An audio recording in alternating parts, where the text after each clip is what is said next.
আমি একটা কথা বলে দিই আপনাকে, জি, যাই মনে করুক, যে যা মনে করুক, যে ইসলামিক ছাত্র শিবিরের পত্রিকায় লেখে যে মুসলমান যারা মুক্তিযুদ্ধ করছে তারা মাপ চাইতে হবে, আমি তাদেরকে আলবদর রাজাকারের সন্তান ছাড়া কিছু মনে করি না, এবং আলবদর রাজাকারের সন্তানের সাথে আমার কোনোদিন মিল হবে না। ওরা আমাকে ফজলুল ভাই, আমি আপনাকে আপনার প্রায় সব অনুষ্ঠান দেখি, গত 2, 3, 4 বছর ধরে আপনার কথাবার্তা আমি শুনি। আপনার কাছে কি কখনো মনে হয় ফজলুল ভাই এই সরকার ক্ষমতা আসার পরে আপনি ওদের উপরে একটু বেশি ক্রিটিক্যাল? কারণ আপনি যে কথাগুলি, মানে আমি যে কথাগুলির জায়গায় এটা আসতেছিলাম, যে স্বাধীনতার আপনি প্রায়ই বলেন একজন মুক্তিযোদ্ধা হিসেবে আপনার এই দিন দেখতে হবে, এটা আপনার কোনোদিন ভাবতে হয় না। একজন মুক্তিযোদ্ধা হিসেবে আওয়ামী লীগের 15 বছর আপনি কেমনে দেখলেন ফজলুল ভাই? আপনি সংবিধানের মূলনীতির কথা বলেন, আওয়ামী লীগ সংবিধানের কুল মূলনীতিটা মানছে, এই গণতন্ত্র, সমাজতন্ত্র, ধর্মনিরপেক্ষতা, জাতীয়তাবাদ। কোন সংবিধান দেখা বাংলাদেশটা পরিচালিত হয়েছে? ভোট হোক, যাই হোক। কিন্তু যদি আপনি তুলনামূলক জায়গা থেকেও বলেন, আপনি বিএনপির জায়গা থেকেও আপনি আপনার আমি প্রশ্ন করতে পারি যে বিএনপির আমলে কোন বাংলাদেশের কোন সাংবিধানিক মূলনীতি রক্ষা করা হয়েছে, বিচার বিভাগে হত্যা কোনটা বন্ধ হয়েছে? কিন্তু এই সরকারের সময় এসে আপনি এত বেশি হতাশ কেন হয়ে পড়লেন ফজলুল ভাই? জীবনে কোনোদিন হতাশ হই নাই। এই বাংলাটা আমার ব্যাপারে ব্যবহার করবেন না, আমি কোনো হতাশ মানুষ না। আমি আপনাকে অনুরোধ করব এই বাংলাটা কেউ যাতে আমার ব্যাপারে ব্যবহার না করে। এক, 2 নম্বর হলো আমি এই সরকারের বিরুদ্ধে ক্রিটিক্যাল। এই সরকার যারা আনছে আমি এখনো চ্যালেঞ্জ করছি। গত 10 বছর, আমি 15 বছর আওয়ামী লীগ সরকারের বিরুদ্ধে আমি যা করছি, আমি যা বলছি, আমার নামে যে রাষ্ট্রদ্রোহ মামলা হয়েছে, আমাকে যে আমেরিকাতে নির্বাসনে রাখা হয়েছে, আমাকে যে জেলে রাখা হয়েছে, এই আমি 10 বছর বাড়িতে যাইতে পারি নাই, মা বাবার কবর জিয়ারত করতে পারি নাই হাসিনা সরকারের সমালোচনা করার কারণে। আমি যতবার হাসিনা সরকারকে ফ্যাসিস্ট বলছি, ফ্যাসিস্ট বা যে শব্দটা, এটাই আমি প্রথম এস্টাবলিশ করছি সবার আগে। আমি একটা কথা সবসময় বলি, what Bengal things today, rest of India things tomorrow. Gokhale নামে একজন মহান ব্যক্তি এই কথাটা বলেছিলেন। আমি একটা বলতে চাই, আমি ওই দিন জনসভায় বলছি যে আমি যা বলি তার অনেক দিন পরে অনেকে সেই কথাটা বলে। এই সরকার ক্ষমতায় আসার পিছনে, ক্ষমতায় বলবো না, দায়িত্ব পাওয়ার আসার পিছনে আমারও অনেক বেশি প্রচেষ্টা আছে, জীবন মৃত্যুর খেলা আছে। আমার ছেলেগুলো রাত্র 3টার সময় বাইরে হয়ে গেছে, খুঁজে পাইনি, 5 দিন বাসায় আসে নাই। এগুলো আমরাও মাঠেও ছিলাম, বক্তব্য ছিলাম। ফ্রান্স বিপ্লব যে হয়েছে, বিপ্লবের কয়জন নেতার নাম আপনি বলতে পারবেন? কিন্তু ভলটেয়ার, রুশো, যারা ফিলোসফিক্যালি মানুষকে উদ্বুদ্ধ করছে, তাদের নাম বলতে পারবেন?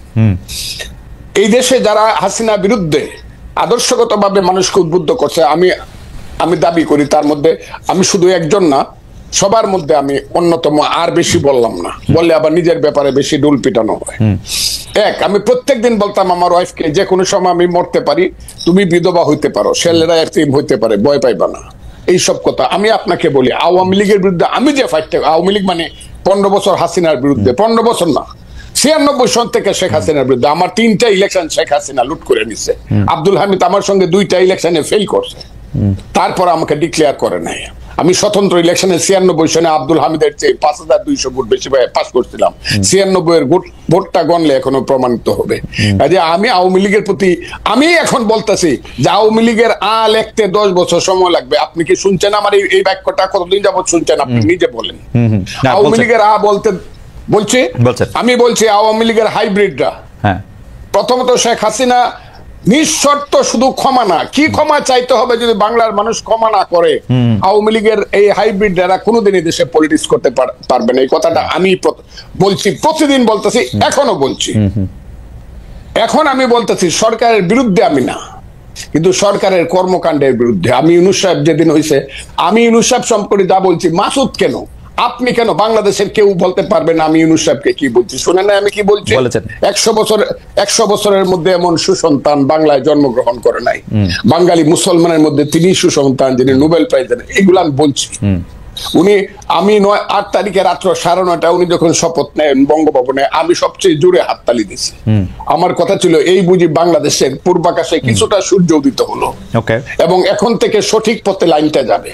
কিন্তু আমি যেদিন থেকে বুঝতে পেরেছি এই সরকার কূটকৌশল করিয়া নন ইস্যুকে ইস্যু বানায়া, ফালতু বাজে কথা বইলা শুধু ক্ষমতাকে প্রলম্বিত করতে চায় বিনা নির্বাচনে, সেদিন থেকে টুকটাক কথা বলা শুরু করছে। টুকটাক আমার কথাটা বলে। আমি কিন্তু প্রথম বলছি ঠিক আছে 2 বছর নেন, এখন কিন্তু 2 বছর বলি না আমি একটা নিঃশর্ত ভাবে বলছি 2 বছর নেন। আমার দল আমাকে যে তুমি 2 বছর কেন দিলা, আমি বলছি দিয়েছি ইউনূস সাহেবের মতো লোক 2 বছর দেশ চালা। কিন্তু যখন আমি বুঝতে পারছি এই যে মাসুদ বসে আছে, তারা আমাদের সন্তান, তারাই আগামী দিনে এই দেশে রাষ্ট্র চালাবে, আমি খুব দোয়া করব তারা যাতে যোগ্যতা সহকারে রাষ্ট্র চালায়। কিন্তু তাদের যে মূল নেতা বলা হলো জাতিসংঘে গিয়া, তার নাম হলো বোধহয় মাহফুজ আলম, যাকে মাস্টার মাইন্ড হিসাবে ইউনূস সাহেব পরিচয় করে, এতে আমার কোনো আপত্তি নেই। কিন্তু ও প্রথম দিকে কিছু কাজ করলো আমার ওই সন্তানটি, এবং কিছু কথা বললো, যে কথাগুলোর সঙ্গে আমি সিরিয়া, ইরাক বা মধ্যপ্রাচ্যে কিছু আদর্শিক মিল পাই। আফগানিস্তানে এই মিলগুলো আমাকে আহত করছে। কেন আহত করছে? তারা গত 6 মাসে 6 মিনিটের জন্য মুক্তিযুদ্ধ কথাটাই বলে নাই।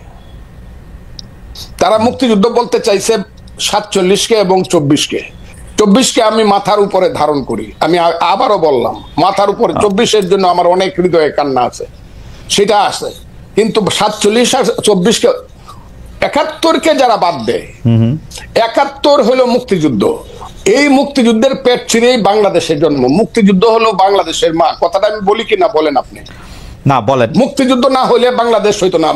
যে মুক্তিযুদ্ধের পেট ছিঁড়ে বাংলাদেশ হলো, সেই বাংলাদেশের উপদেষ্টা হয়ে একজন তার মারে স্বীকার করতেছে না। মারে যে স্বীকার করতেছে না, সেটা সুসন্তান না।